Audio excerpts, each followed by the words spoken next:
Boa noite. Boa noite.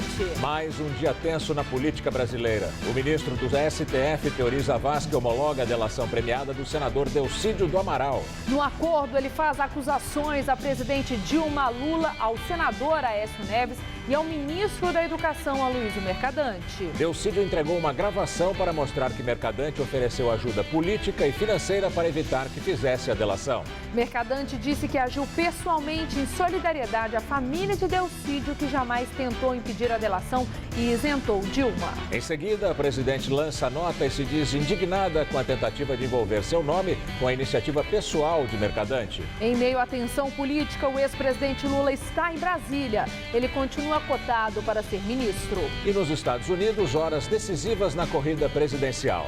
5 grandes estados têm eleição primária partidária.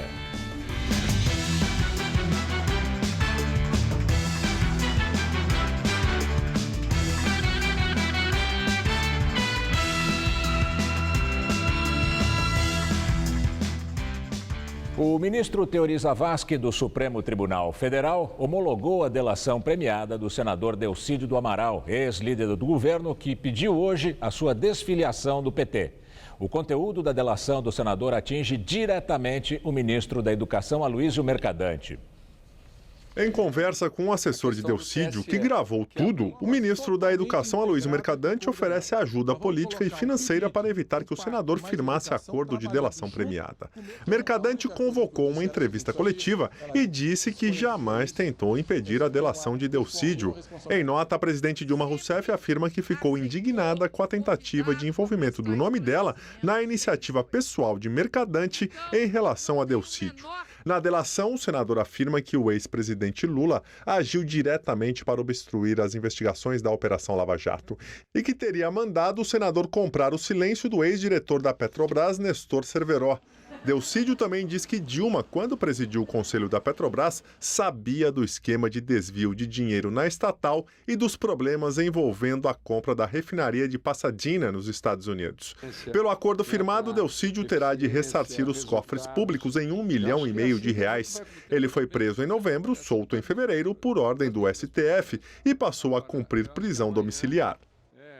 A cobertura completa sobre o conteúdo da delação do senador Delcídio, as reações dos acusados, as análises de nossos comentaristas, você vai ver mais adiante aqui no Jornal da Gazeta. E também uma entrevista com o jurista Luiz Flávio Gomes sobre os desdobramentos das acusações contra Lula na Justiça, caso o ex-presidente se torne ministro de Dilma. Os pais de uma menina de 10 anos afirmam que a filha é vítima de bullying há mais de 3 anos numa escola estadual na zona norte de São Paulo. Na semana passada, a criança caiu dentro da escola e machucou o joelho depois de ser perseguida por algumas crianças. A instituição de ensino nega as acusações e diz que não há registro de reclamações. Com a perna engessada, ela vai ter de faltar às aulas por alguns dias.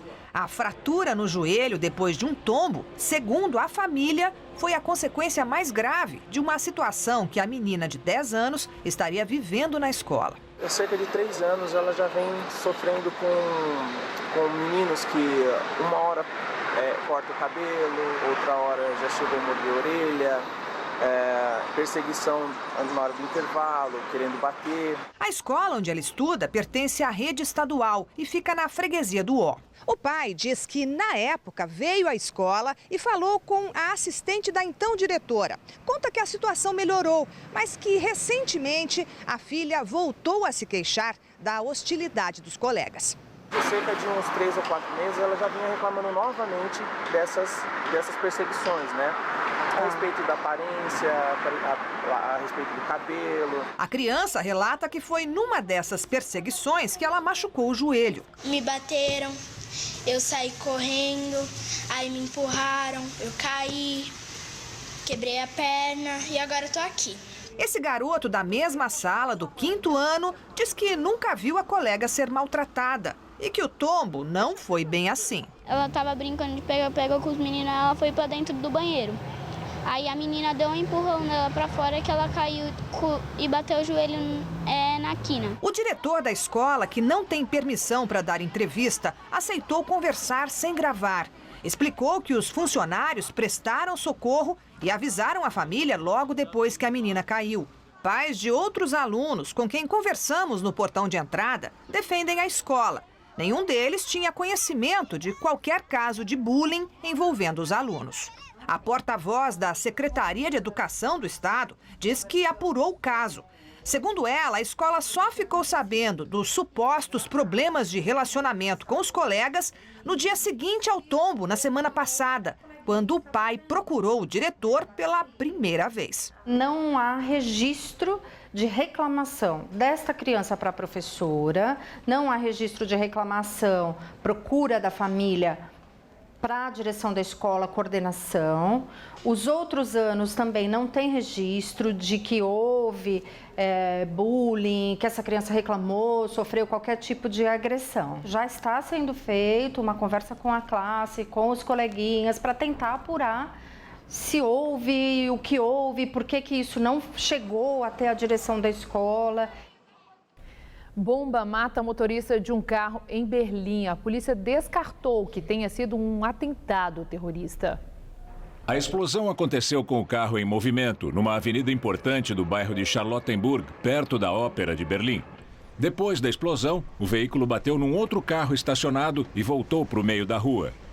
A polícia informou que o motorista morreu com a detonação de uma carga explosiva que estava fixada debaixo do carro. Ele tinha 43 anos, era turco, tinha passagem pela polícia, investigado por tráfico de drogas, jogo ilegal e falsificação de dinheiro. Policiais belgas e franceses são recebidos a tiros numa operação antiterror em Bruxelas. Um suspeito foi morto e pelo menos um atirador fugiu. Os agentes belgas e franceses foram surpreendidos com tiros de armas pesadas ao chegarem a um apartamento que acreditavam estar desocupado. Eles faziam uma operação relacionada aos atentados terroristas de novembro em Paris. 4 policiais belgas ficaram feridos. Um suspeito foi morto. Fontes policiais francesas indicaram que Salah Abdeslam, o homem mais procurado por envolvimento nos ataques de Paris, não era o alvo da operação. A Bélgica já prendeu e indiciou 11 pessoas dentro dessa investigação de terrorismo. Desemprego fecha o ano de 2015 em 8,5%. É o maior índice desde 2012. E os resultados ruins do quarto trimestre puxaram essa alta. O IBGE estima o número de desocupados em 8.600.000 brasileiros. Segundo o Instituto, também houve queda no número de empregos com carteira assinada. O ministro Deori Zavascki, relator da Operação Lava Jato no Supremo Tribunal Federal, homologou a delação premiada no senador Delcídio do Amaral, ex-líder do governo, que hoje pediu desfiliação do PT. Delcídio implica a presidente Dilma Rousseff, o ex-presidente Lula, o vice-presidente Michel Temer, do PMDB, o presidente do Senado, Renan Calheiros, também do PMDB, e o senador Aécio Neves, do PSDB. E informa que o ministro da Educação, Aloysio Mercadante, ofereceu dinheiro para evitar a delação. No documento, Delcídio revela o teor de 2 conversas entre Mercadante e um assessor da confiança do senador, José Eduardo Marzagão. Os áudios gravados pelo assessor foram entregues à Procuradoria-Geral da República. Neles, o ministro da Educação oferece apoio para custear a defesa do senador. É o seguinte, eu me disponho, já te falei isso, reservadamente, de eu faço uma agenda no Mato Grosso do Sul, tenho que vir visitar a universidade, o instituto. Eu falo, Mike, eu quero passar aí, outra vez ela fez um jantar para mim. Quando eu fui lá fazer uma agenda, ela fez um jantar na casa. Então eu gostaria de passar aí, dar um abraço e tal, se tiver espaço. Só que você tem uma ideia? Estão vendendo a casa. Para não ficar exposta. Não, até para... Arrecadadinho. Os carros, a casa, a fazenda, porque é da mãe e do irmão, então é lá não vai mexer, porque é dele. Aliás, o irmão está vindo aí para tratar desses assuntos, assunto financeiro mesmo. Patrimônio da família. Patrimônio, as dívidas que ele tem. Você tem uma ideia da situação dele? O salário dele tem consignado. O salário do Delcídio tem empréstimo consignado. Que ele está pagando. Bom, isso aí também a gente pode ver o que a gente pode ajudar na coisa de advogado, essa coisa. Não sei. Então, mas agora você tem que dizer o que eu posso ajudar. Só estou aqui para ajudar, não quero nem que veja o que eu posso ajudar. Em outro momento, o Mercadante diz que Delcídio seria um agente de desestabilização. caso colaborasse com o Ministério Público Federal e Poder Judiciário. Mercadante promete conversar ainda com o presidente do Supremo Tribunal Federal, Ricardo Lewandowski, para convencê-lo a acolher o pedido de relaxamento de prisão de Delcídio durante o recesso do Judiciário. Eu vou tentar um parecer jurídico que tente encontrar uma brecha para que o Senado se pronuncie junto ao Supremo pedindo o relaxamento da prisão, que ela não se justifica mais. Acho que esse é o caminho que eu vejo. Vou estudar e te dou um retorno de hoje para amanhã. Isso, porque o problema é que o dia D é terça-feira. E se passar terça-feira e não sair, só ano que vem. Não, mas o presidente vai ficar no Se também precisa conversar com o Lewandowski, eu posso falar com ele, para ver se a gente encontra uma saída. Mas eu vou... Pode falar com o ministro do Supremo também. Na delação, Delcídio afirma acreditar que Mercadante agiu como emissário de Dilma Rousseff em função da confiança que a presidente da República tem no ministro. A delação premiada do senador Delcídio do Amaral foi homologada pelo ministro do Supremo Tribunal Federal, Teori Zavascki. O documento divulgado hoje tem 255 páginas. São 21 termos que citam políticos de vários partidos. Pelo acordo firmado, Delcídio terá que ressarcir os cofres públicos em R$1,5 milhão. Ele foi preso em novembro acusado de atrapalhar as investigações da Lava Jato. Solto em fevereiro por ordem do STF, passou a cumprir prisão domiciliar. Com base na delação do senador, o procurador-geral da República, Rodrigo Janot, pode pedir novas investigações no STF. Na delação, Delcídio cita a presidente Dilma Rousseff e o ex-presidente Lula.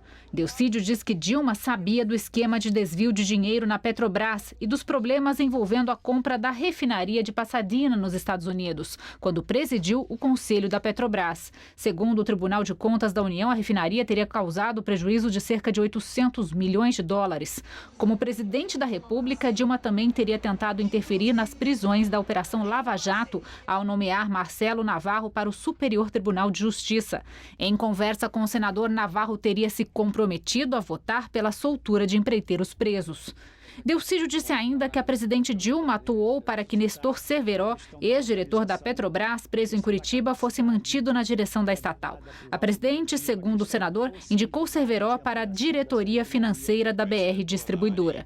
Delcídio do Amaral afirmou ainda que o ex-presidente Lula também tinha conhecimento do esquema de corrupção na Petrobras e que ele agiu diretamente para obstruir as investigações da Operação Lava Jato, sendo o mandante dos pagamentos que o senador ofereceu à família de Cerveró e que resultaram na prisão dele em novembro. Na delação, ele cita que em 2006, Lula e o ex-ministro da Fazenda e da Casa Civil, Antônio Palocci, teriam articulado um pagamento de R$200 milhões ao publicitário Marcos Valério para que ele não dissesse o que sabia durante o processo do mensalão petista. Delcídio disse ainda que o ex-presidente Lula tinha medo da CPI do CARF, na época instalada no Senado. A Comissão Parlamentar de Inquérito investigava esquema de corrupção no órgão ligado ao Ministério da Fazenda e poderia chegar a suposta corrupção no lobby da compra de medidas provisórias. O senador também cita o vice-presidente Michel Temer no acordo de delação pelo menos 2 vezes. Segundo ele, Temer teve grande influência na indicação de Jorge Zelada na área internacional da Petrobras. O ex-diretor é apontado como elo do PMDB no esquema de corrupção na Petrobras e foi condenado na Lava Jato a 12 anos de prisão. Envolve ainda o vice-presidente em um suposto escândalo de aquisição ilícita de etanol na BR Distribuidora entre 1997 e 2001, na gestão de Fernando Henrique Cardoso. Segundo Delcídio, o operador do esquema seria João Augusto Rezende Henriques, ex-diretor da subsidiária e atualmente preso no Paraná. Delcídio disse que o padrinho de João Henriques no esquema do etanol foi Michel Temer. Foram divulgados outros detalhes do acordo de delação premiada feito por Delcídio do Amaral. Pelo acordo, Delcídio pode continuar exercendo o mandato de senador e a pena foi limitada em, no máximo, 15 anos de prisão que ele deve cumprir em regime semiaberto domiciliar, ou seja, tendo de dormir em casa por pelo menos 1 ano e meio. Delcídio também não pode manter contatos reservados com outros réus da Lava Jato. Ele só pode se relacionar com essas pessoas por força atividade parlamentar e sempre deve ter testemunhas das conversas. O acordo também permitiu o parcelamento em 10 anos da multa de R$1.500.000 que foi aplicada ao senador. O presidente do Senado, Renan Calheiros, do PMDB, chamou de delírio a delação premiada do senador Delcídio do Amaral. Renan disse ainda que não foi procurado pelo ministro Aloysio Mercadante para tratar de assuntos relacionados a Delcídio. Na delação, Delcídio afirma que Mercadante prometeu interceder junto a Renan e ao ministro Ricardo Lewandowski, o presidente do Supremo Tribunal Federal, para ajudarem a libertá-lo da prisão. Renan disse que não foi, nem poderia ter sido, procurado por Mercadante para tratar de uma proposta a ser apresentada à Justiça que poderia garantir o relaxamento da prisão de Delcídio. Segundo ele, são totalmente improcedentes as citações. Eu não acompanhei os desdobramentos dos fatos com relação ao ministro Mercadante. Eu só posso dizer que com relação a mim, ele não falou, não falaria, não teria absolutamente nenhum sentido, e a decisão que o Senado tomou foi uma decisão favorável à decisão do Supremo Tribunal Federal. Eu não tenho nenhuma preocupação com essas delações, muito mais com a delação, com o delírio do senador Delcídio Amaral. A assessoria de Lewandowski informou que ele jamais manteve qualquer tipo de conversa nos termos citados no depoimento. E que, como presidente do STF, o ministro sequer tem poder decisório sobre os feitos citados. E agora vamos ao comentário de política com o José Neumann e Pinto. Eu vim a Paulista domingo e fiquei maravilhado e espantado com o número de pessoas que havia nela. E passei esses 2 dias depois completamente assustado com o que vi. Ao ver o povo, eu cheguei à conclusão que o povo sabe o que aconteceu. O que é que aconteceu? Esquece bolivarianismo, esquece marxismo, hegelismo, como diria o procurador, esquece Fidel Castro. Não houve nada de ideológico, não há populismo, há um roubo, um crime comum, um assalto ao meu dinheiro e ao seu, e o povo percebeu.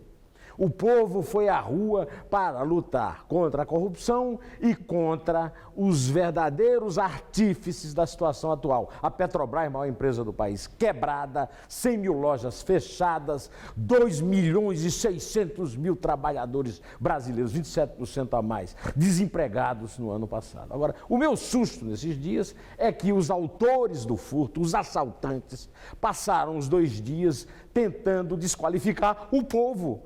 O povo se reuniu porque não foi contra a corrupção, foi pela seletividade. Você entende isso? Ah, não, o povo foi mobilizado pela oposição. Ah, se a oposição tivesse esse poder de mobilização do povo. Ah, não, o povo está repetindo as grandes marchas nazistas de Hitler. Mas isso é só insulto ao povo, que não tem sentido por parte de um governo que se diz democrático e populista. Pior de tudo, é tudo isso que nós ficamos sabendo do Mercadante, que aliás não é Mercadante, é Oliva, e tem vergonha de usar o nome do pai, o general Oliva, e não acontece nada com ele. Quer dizer, ele ainda está no Ministério da Educação há várias horas, não foi demitido, apesar da chefe dele ter dito que ele tomou uma iniciativa pessoal. E ele também não pediu demissão depois de ter sido insultado dessa forma. E o pior, a senhora Dilma Rousseff, que vive propagando o combate ao golpe, deu um golpe, porque ela está colocando o Lula no governo, no poder, no centro da República. E isso não é permitido pelas instituições. O Lula não foi eleito. Muito mais do que isso. O Lula está sendo procurado e pode ser preso a qualquer momento, desde que para isso o Sérgio Moro, ou no caso dele ministro, o Supremo Tribunal Federal, aceitar. É mais ou menos como se Fernandinho Beiramar fosse nomeado delegado de entorpecentes. Ontem eu entrevistei Modesto Carvalhosa na TV Cultura, no Roda Viva, e ele disse claramente que isso é obstrução da justiça, é mais um crime do Lula. Mas quem é que está ligando para isso, não é verdade? É isso aí, se insultam o povo, imagino que não podem fazer contra ele. Bom, eu estarei de volta sexta-feira, direto ao assunto. Em pé. Na sua delação, o senador Delcídio do Amaral acusa o presidente nacional do PSDB, senador Aécio Neves, de receber propina de Furnas, subsidiária da Eletrobras. Delcídio não sabe precisar quem teria recebido valores de Furnas, mas disse que Dimas Toledo, então presidente da estatal, fazia pagamentos e um dos beneficiários dos valores ilícitos, sem dúvida, foi Aécio Neves.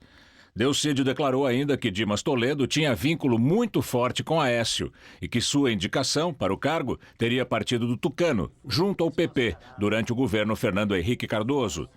O doleiro Alberto Youssef já havia declarado que Aécio indicou Dimas e que recebia propina de Furnas.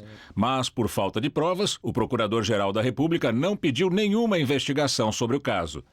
Num outro trecho da declaração, Delcídio acusou Aécio de atrasar o envio de dados do Banco Rural para a CPI dos Correios, que investigava o mensalão petista, para maquiar os dados. Na época, Delcídio era o presidente da CPI. Segundo o senador, a maquiagem consistia em apagar dados bancários comprometedores que envolviam Aécio Neves, Clésio Andrade, a Assembleia Legislativa de Minas Gerais e Marcos Valério. Naquele período, Aécio era governador de Minas e Clésio Andrade era o vice. Valério foi operador do mensalão do PT e foi condenado a mais de 40 anos de prisão. Delcídio citou também ter ouvido do ex-deputado José Janene, do PP, morto em 2010, que o senador Aécio Neves era beneficiário de uma fundação sediada no exterior, da qual o Tucano seria dono ou controlador de fato. A instituição estaria no nome da mãe do Tucano ou do próprio Aécio Neves, e a operação financeira teria sido estruturada por um doleiro do Rio de Janeiro. Em nota, Aécio Neves classificou as citações a seu nome como mentirosas e disse que elas não se sustentam na realidade e que apenas se referem a assuntos comentados por terceiros. No meio do agito e dos prédios da Avenida Paulista, ainda existem locais tranquilos onde se pode respirar um pouco de ar puro. Um desses lugares é o Parque Tenente Siqueira Campos, mais conhecido como Parque Trianon, que vai completar 124 anos. Árvores centenárias, espécies de plantas em extinção e até insetos pouco comuns para uma cidade bem urbanizada. Pode parecer que estamos numa região afastada, mas não. Tudo isso pode ser encontrado em plena Avenida Paulista. Mais especificamente no Parque Trianon, um dos poucos que ainda mantém a vegetação de Mata Atlântica preservada. O engenheiro agrônomo Gabriel nos ajuda a entender melhor a importância deste parque para a cidade. Ele é um oásis para um centro urbano consolidado, né? Então, ele é um filtro de poluição e ele também ameniza ilhas de calor. Então, a gente percebe que a temperatura fora do parque, por exemplo, na Avenida Paulista, é um pouco maior do que aqui dentro. Aqui encontramos espécies como a samambaiaçu, que quase deixou de existir no país. O interesse dessa espécie é justamente o segmento do caule, em que as pessoas retiram da mata para fazer aqueles vasos de xaxim. Já o xixá chama a atenção pelas suas raízes. É uma árvore de grande porte, então ela cresce esse tronco reto para colonizar o topo do dossel do bosque. O Trianon é um dos parques urbanos mais antigos da capital paulista. Foi inaugurado em abril de 1892. E andando por essas trilhas, cercado pela Mata Atlântica, a gente até esquece que está no coração de São Paulo. Aliás, muitas dessas espécies são testemunhas deste crescimento acelerado da maior cidade do país. Aqui estão algumas preciosidades, como este jequitibá de quase 200 anos. O jequitibá, ele tem esse frutinho, né? Esse cachimbinho, que inclusive no folclore, esse fruto do jequitibá é tido como cachimbo do Saci-Pererê. O nome Trianon, como é popularmente conhecido, se deve à existência do antigo Clube Trianon, onde hoje está o MASP, o Museu de Arte de São Paulo. Seu nome original é Parque Tenente Siqueira Campos, em homenagem ao militar e político que participou da Revolta Tenentista em 1924, movimento de oficiais que estavam descontentes com o governo da época. No parque estão também algumas obras de arte, como a escultura O Fauno, de Vitor Brecheret, e Aretusa, de Francisco Leopoldo Silva. Este grupo de turistas se apaixonou pelo parque. Seu Zeng veio da China visitar o filho que está trabalhando em São Paulo. Ele diz que foi uma surpresa se deparar com uma grande área verde em plena Avenida Paulista. A família colombiana também fez questão de conhecer o parque. É mais lindo do que imaginava e do que pensava. Lo recomendaria a outras pessoas para que venham aqui a conhecer o Parque Trianon.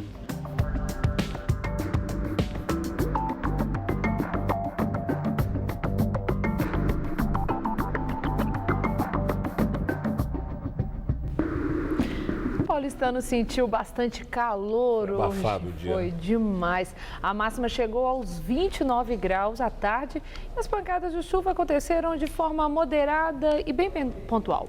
Para amanhã, porém, já teremos algumas mudanças e devem voltar aquelas chuvas mais fortes. Vamos à previsão com Mariana Armentano.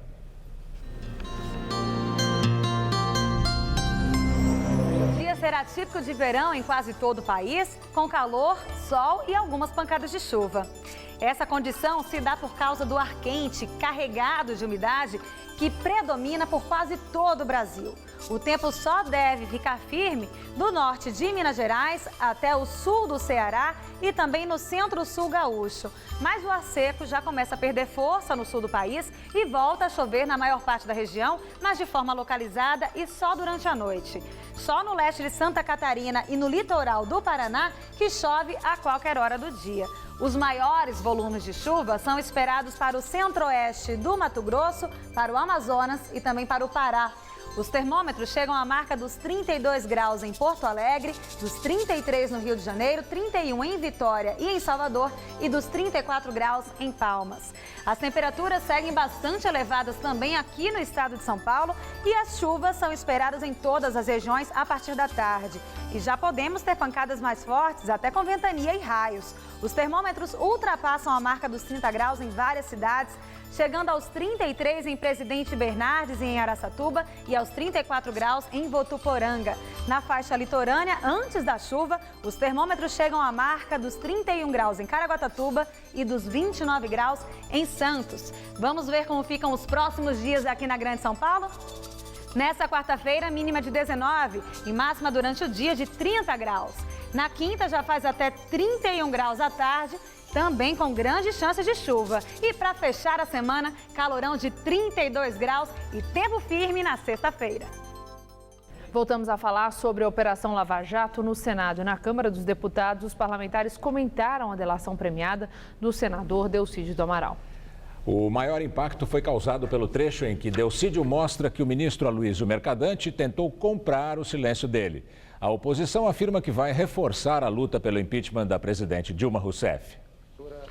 O senador Álvaro Dias, do PV do Paraná, disse que Mercadante deve ser preso e que se Dilma não tomar providência alguma, ela se torna cúmplice do crime. É óbvio que todos nós imaginamos a presidente não se calará diante desses fatos. Mas o que fica visível é essa tentativa de obstrução dos trabalhos da Justiça e, obviamente, de instituições que realizam a investigação judiciária, a Polícia Federal, o Ministério Público, culminando com a ação da Justiça Federal. O senador Ronaldo Caiado, do Democratas de Goiás, disse que Mercadante deve ser tratado como foi Delcídio, quando se envolveu em episódio parecido. Esta gravação ela é de uma gravidade semelhante àquela que foi feita pelo filho do Nestor Severo em conversa com o senador Delcídio Amaral. Como tal, nós aguardamos que tenha o mesmo desfecho que se teve na ação específica que tratou da prisão do senador Delcídio Amaral. Esta é exatamente a decisão que nós esperamos e o que a sociedade brasileira deseja. De acordo com o ministro do Supremo Tribunal Federal, Marco Aurélio Mello, Aloysio Mercadante deve renunciar até que sejam esclarecidas as suspeitas levantadas contra ele na Operação Lava Jato. Marco Aurélio lamentou que hoje há um apego maior aos cargos e que, por muito menos, Henrique Hargreaves, então chefe da Casa Civil do presidente Itamar Franco, deixou o cargo para que fossem apurados os fatos e depois retornou. Em uma entrevista coletiva em Brasília, o ministro da Educação, Aloysio Mercadante, negou ter tentado impedir o senador Delcídio do Amaral de firmar o acordo de delação premiada na Operação Lava Jato e isentou a presidente Dilma Rousseff de qualquer responsabilidade no episódio. Ela desconhecia isso. Isso aqui é um ato pessoal meu, uma responsabilidade inteiramente minha e eu tomarei as medidas necessárias. Estou encaminhando, não sei ainda, porque o advogado está preparando ao Procurador-Geral da República e ao Presidente do Supremo, me colocando inteiramente à disposição de esclarecer o que for necessário, e estou aqui pedindo para vocês que publiquem o que não foi transcrito. Que é absoluta. Só dá para fazer coisa na legalidade, com transparência, com consistência, porque senão não vai prosperar. Vocês querem uma coisa mais clara do que isso? Eu não tinha nenhuma intenção de interferir no que quer que seja. Eu só chamei para ter um gesto com a família, que era o início da conversa. Ele vai tentando induzir uma pauta mas mesmo assim não consegue, porque eu não me prestei a esse papel. Em nota, o Palácio do Planalto disse que a presidente Dilma Rousseff repudia com veemência e indignação a tentativa de envolvimento do seu nome na iniciativa pessoal do ministro Aloysio Mercadante. Movimentos sociais se reúnem em São Paulo para acertar detalhes do ato em apoio ao governo federal e ao PT. A manifestação está marcada para esta sexta-feira, dia 18. Representantes de diversos movimentos sociais, de sindicatos e estudantes estão reunidos aqui em São Paulo para definir como será a manifestação no próximo dia 18, sexta-feira. A concentração está marcada para as 4 horas da tarde no MASP, na Avenida Paulista. E a expectativa dos organizadores é que pelo menos 100 mil pessoas participem do ato em favor do governo. Os manifestantes dizem que a tentativa de impeachment da presidente Dilma Rousseff é um golpe à democracia. Segundo o presidente da CUT aqui de São Paulo, Douglas Izzo, a orientação é que as pessoas não entrem em debates e não aceitem provocações para evitar confusão. O receio é que, inclusive, você tenha pessoas infiltradas do outro lado para promover quebra-quebra, para promover violência e tentar imputar essa culpa e essa violência no grupo que está organizando esse ato. E a gente vai ter vários coordenadores ao longo da Avenida Paulista que vai saber como tratar pontualmente todas essas questões. O ex-presidente Lula está em Brasília e se reúne neste momento com a presidente Dilma Rousseff. Eles discutem um possível cargo de ministro para Lula no governo. A oposição promete recorrer à justiça se o ex-presidente Lula realmente ocupar um ministério do governo Dilma.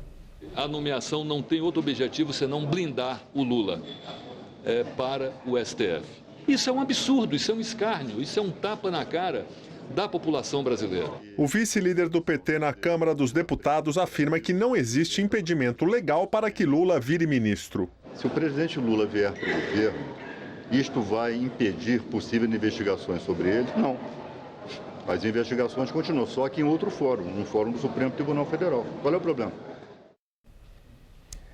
Em entrevista à Rádio Estadão, o ministro Marco Aurélio Mello negou que o Supremo Tribunal Federal possa ser benévolo com Lula caso ele assuma o ministério. Marco Aurélio afirmou que não considera que nomeação do ex-presidente obstrua a justiça, conforme argumenta a oposição. Direto de Brasília, Josias de Souza fala sobre o impacto da delação premiada de Delcídio do Amaral. Se a nossa sensibilidade auditiva fosse transferida para o nariz, a gente sentiria um cheiro insuportável ao ouvir os diálogos vadios do ministro Aloysio Mercadante. Essa tentativa de Mercadante de livrar o governo do inconveniente de uma delação do então líder de Dilma no Senado, Delcídio Amaral, complicou um pouco mais a vida da presidente da República. Além de não conseguir atingir o seu objetivo, Mercadante foi gravado pelo principal assessor de Delcídio e transformou-se ele próprio em matéria-prima da delação que ele queria evitar. Quando Delcídio Amaral foi pilhado tentando silenciar um outro delator, Nestor Cerveró, a política tinha chegado ao seu estágio do inacreditável. Agora, nós chegamos à fase do impensável. Um ministro de Dilma tentando evitar que o líder de Dilma jogasse uma nova delação no ventilador. Aloysio Mercadante disse que queria apenas se solidarizar com Delcídio, cuja família passava por um mau momento. E Dilma, em nota, afirma que não tem nada a ver com a movimentação do seu ministro. Essas duas afirmações são difíceis de digerir. Primeiro, porque Mercadante não suportava Delcídio e vice-versa. E segundo, porque Mercadante é hoje o ministro mais próximo de Dilma Rousseff. De duas uma, ou o governo realmente apodreceu ou emburreceu, ou as duas coisas. Pode haver honestidade e vida inteligente nos governos, mas nesse governo Dilma Rousseff até aqui não se viu a menor demonstração. Boa noite. Na entrevista do dia com Maria Lídia Flandoli, as implicações legais da delação premiada do senador Delcídio do Amaral. Para falar sobre o peso legal das gravações, eu entrevisto o jurista Luiz Flávio Gomes, diretor-presidente do Instituto Avante Brasil. Obrigada por estar mais uma vez conosco. Mas eu quero começar antes com a questão do ex-presidente Lula, que, conforme o Jornal da Gazeta noticiou, está agora em Brasília reunido com a presidente Dilma. Hoje, a notícia de que Lula poderia ser nomeado ministro mobilizou o universo político, o mercado financeiro, houve muita reação. E na oposição estão dizendo que se ele for nomeado ministro, eles vão entrar na justiça contra essa nomeação.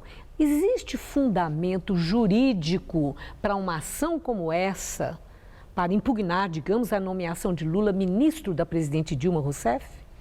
Maria Lídia, é uma vergonha nomear um ministro como ministro, uma pessoa que está sendo investigada na Lava Jato e que poderia eventualmente até ser preso por causa disso. Isso configura uma chicana?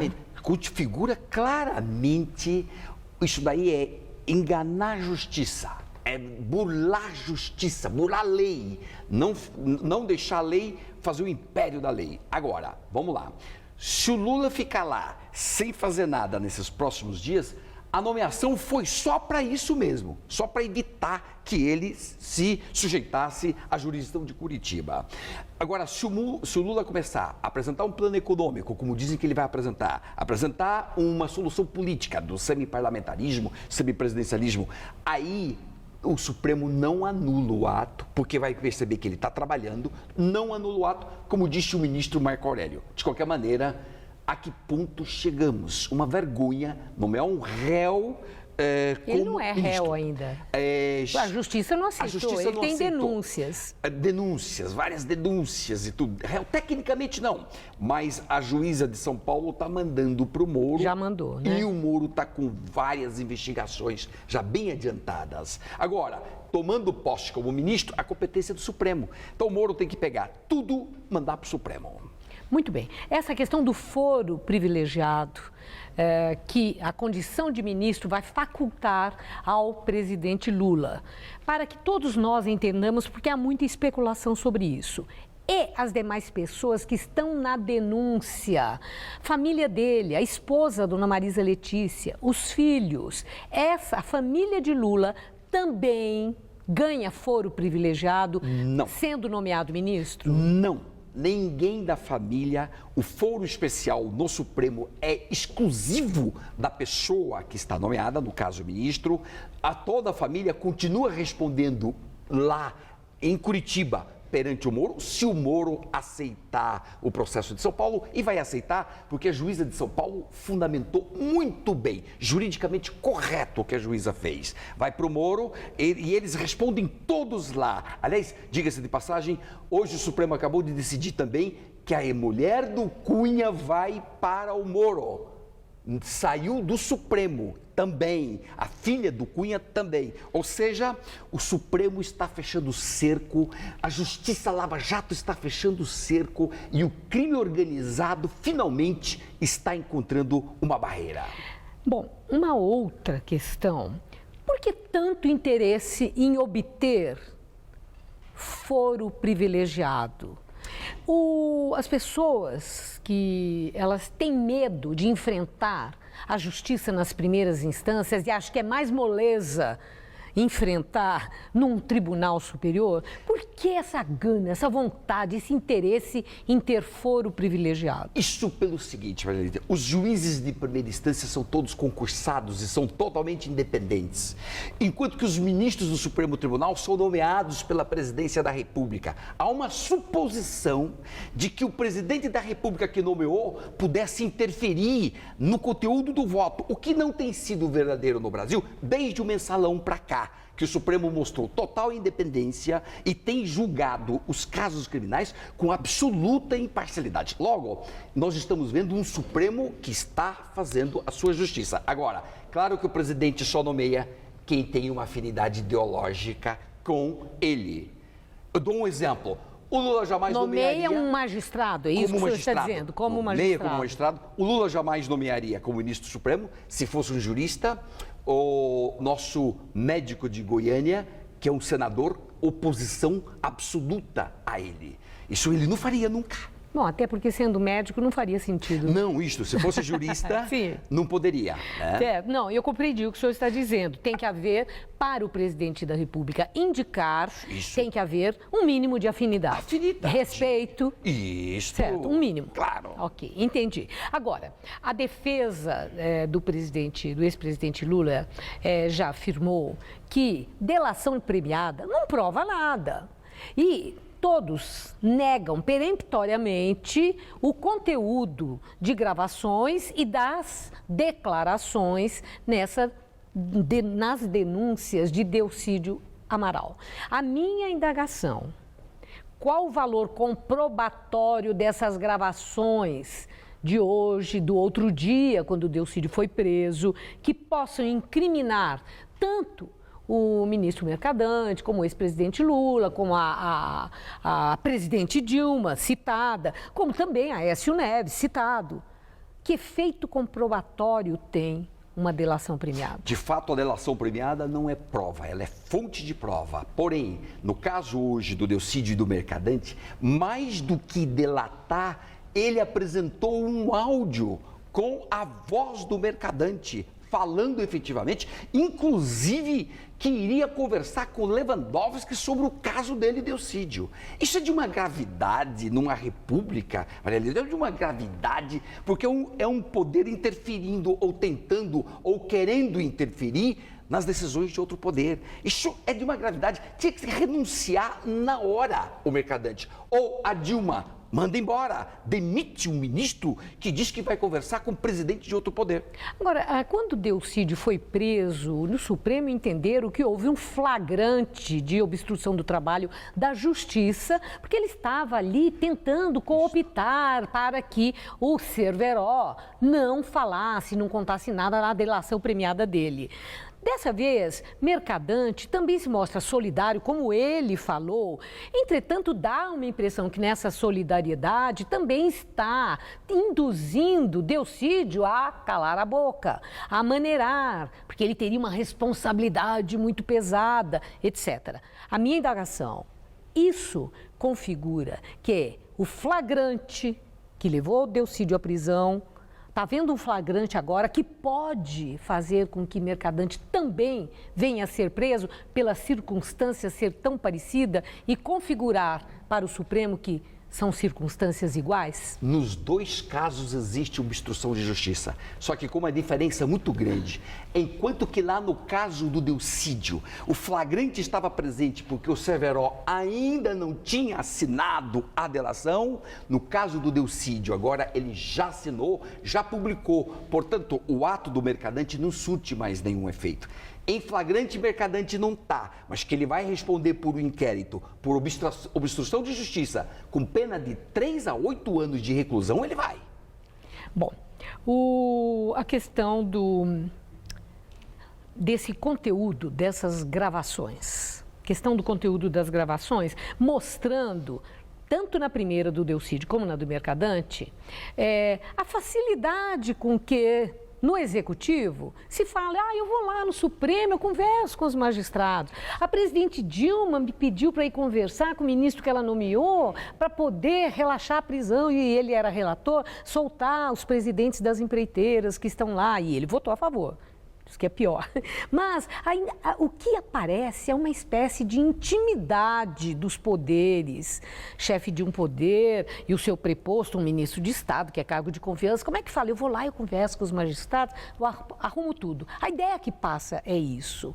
Fica derrubada a tese defendida pela presidente Dilma, que em momento algum ela, como presidente da República, interferia ou iria interferir ou interferiu em ações de Polícia Federal, em ações que estão correndo nos tribunais superiores? Duas coisas, Maria Lídia.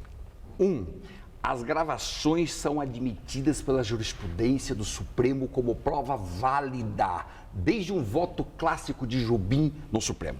2, não tem mais como a Dilma e o Lula negarem o envolvimento deles, porque são tantos auxiliares diretos envolvidos em vários atos que é impossível a presidente não saber nada. Ou seja, o crime organizado está todo implantado e todos eles sabiam e todos têm que ser responsabilizados pelo que faz. Na vida nossa é assim.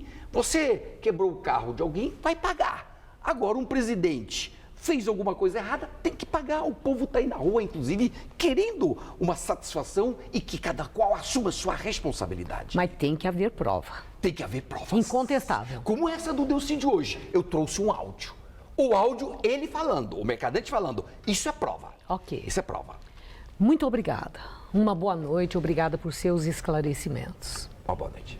Gamberini. Madre Teresa de Calcutá vai ser declarada santa pela Igreja Católica no dia 4 de setembro. O decreto para a canonização dela foi assinado hoje pelo Papa Francisco. Madre Teresa dedicou a vida a ajudar os pobres pelas ruas da Índia. Madre Teresa de Calcutá nasceu em 1910 numa cidade da antiga Iugoslávia. Aos 18 anos decidiu consagrar sua vida a Deus e foi para um convento na Irlanda. Aos 21 anos partiu para a Índia, onde começou o trabalho missionário. A partir daí, Madre Teresa passou a ajudar pessoas pelas ruas de Calcutá. Outras voluntárias foram se juntando ao trabalho missionário, mais tarde chamadas de Missionárias da Caridade, em outubro de 1979, e recebeu o Prêmio Nobel da Paz. Neste mesmo ano, João Paulo II recebe a madre em audiência privada e a nomeia embaixadora do Papa em todas as nações. Madre Teresa de Calcutá morreu aos 87 anos, vítima de parada cardíaca.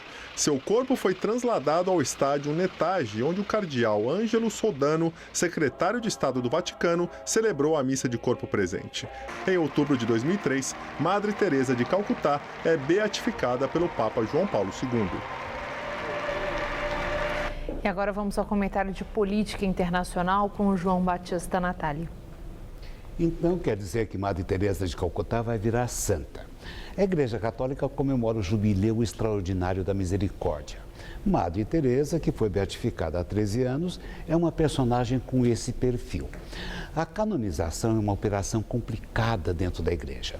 Existe toda uma burocracia que verifica a existência de milagres e que passa um pente fino na biografia do candidato. Mas a canonização também é um instrumento político, que os papas usam para reforçar aquilo em que eles pensam. João Paulo II, por exemplo, nos 27 anos de pontificado, canonizou 110 católicos. Foi uma farra de canonizações. Ele só produziu santos de perfil conservador. Foi o caso de uma médica italiana que sabia que iria morrer no parto, mas ela não interrompeu a gravidez porque era contra o aborto. O Papa polonês também sentou em cima do processo de beatificação de Monsenhor Oscar Romeiro. O arcebispo de São Salvador era um homem de esquerda. Ele foi assassinado com um tiro nas costas, enquanto celebrava a missa. E ele só foi beatificado pelo Papa Francisco. Bento XVI canonizou 45 católicos, entre eles o brasileiro Frei Galvão. Papa Francisco já canonizou 26, desde que virou Papa em 2013. Duas canonizações dele demonstram uma postura de equilíbrio. Viraram santos João XXIII, um Papa progressista que abriu o Concílio do Vaticano, e o conservador João Paulo II. A história da Igreja é muito rica. Ela nos diz que até 800 anos atrás, quem canonizava eram os bispos. Eles analisavam os milagres produzidos. A última palavra era dos próprios fiéis, que acreditavam nos milagres e pediam a canonização. Era uma espécie de eleição direta, baseada na fé das pessoas. Mas eu diria que é muito bom que esse sistema não exista mais. Muitas celebridades e muitos políticos estariam com torcida organizada pela canonização dos seus fiéis. E isso seria, no mínimo, o fim da picada. É assim que o mundo gira. Boa noite. E você vai ver a seguir mais um dia decisivo nas prévias que vão escolher os candidatos que concorrem à Casa Branca. E a Rússia começa a retirar tropas da Síria. Aviões de combate começam a sair do país. A retirada é recebida com otimismo pelos negociadores de paz na Suíça. Fale Tudo Fecha em Casa. Colcha Boltis a partir de R$ 39,99. É isso mesmo, R$ 39,99 cada. Porta travesseiro 170 views por apenas R$ 9,99. É isso mesmo, só R$ 9,99 cada. Só amanhã na Fecha Casa. Qual Casper você é? A minha Casper é informação. A minha Casper é organização. A minha Casper é criação. A minha Casper é luz, câmera, ação. Essa é a minha Casper. Essa é a nossa Casper.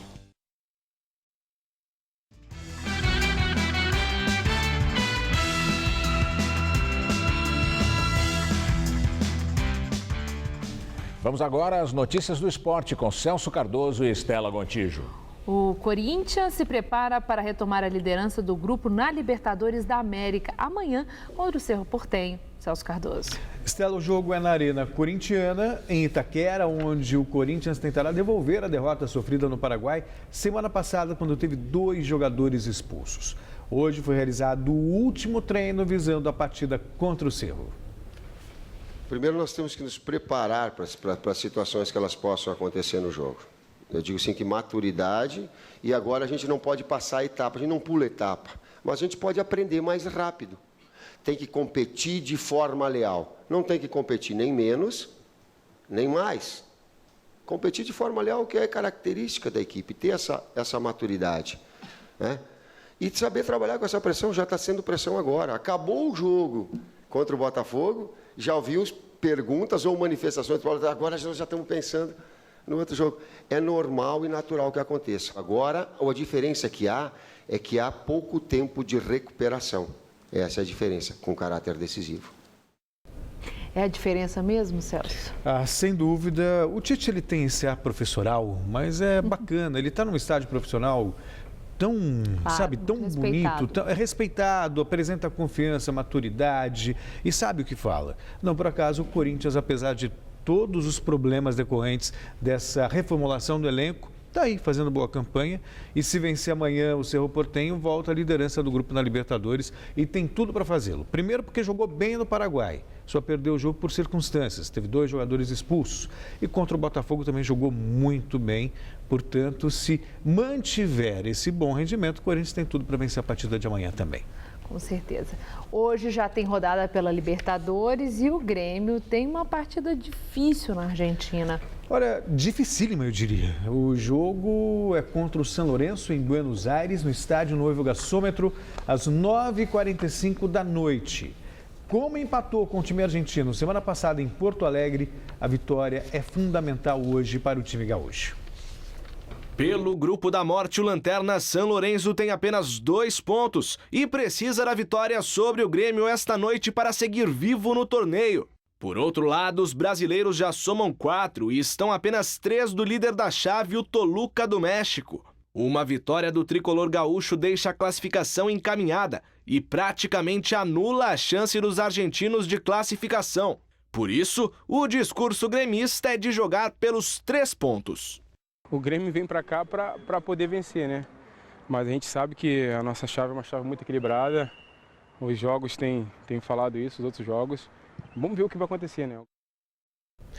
O Grêmio está no chamado grupo da morte. Sabe, aquele empate com o São Lourenço em Porto Alegre foi muito ruim. Agora tem a obrigação de vencer jogando em Buenos Aires. Bom o time é. Vamos ver se o resultado acontece. Vamos aguardar. É Celso, boa noite. Boa noite, até amanhã. Muito obrigada, viu? E é com você, Gamberini. 5 grandes estados americanos têm eleições primárias partidárias. A nova super terça pode deixar Donald Trump a poucos passos da indicação republicana. O pré-candidato republicano Donald Trump, de 69 anos, luta para conquistar os delegados dos populosos estados da Flórida, Ohio, Illinois, Carolina do Norte e Missouri. A vitória de qualquer um de seus adversários daria esperança aos que querem impedir a candidatura do bilionário. Do lado democrata, as sondagens dão à ex-secretária de Estado Hillary Clinton vantagem na Flórida e na Carolina do Norte. Mas nos outros estados, a disputa com o senador Bernie Sanders é apertada. Sanders ganhou força com a vitória em Michigan na semana passada. Rússia começa a retirar seus aviões de combate da Síria. A retirada parcial é recebida com otimismo pelos negociadores de paz na Suíça. Os aviões de combate russos começaram a partir da Síria poucas horas depois do presidente Vladimir Putin anunciar que retiraria a maior parte do seu contingente militar. O presidente russo afirmou que a intervenção tinha cumprido seus objetivos, mas os sistemas de defesa antiaérea foram mantidos e o ministro da Defesa russo anunciou que vai continuar a bombardear alvos terroristas. A retirada parcial russa recebeu reações positivas do Conselho de Segurança da ONU. A decisão de Vladimir Putin aconteceu no dia em que as negociações indiretas de paz foram retomadas em Genebra. O Jornal da Gazeta termina aqui. A edição de hoje pode ser vista no site do Jornal da Gazeta, mais notícias em nossa edição das 10. Uma boa noite para você. Voltamos amanhã às 7 da noite. Boa noite e até lá.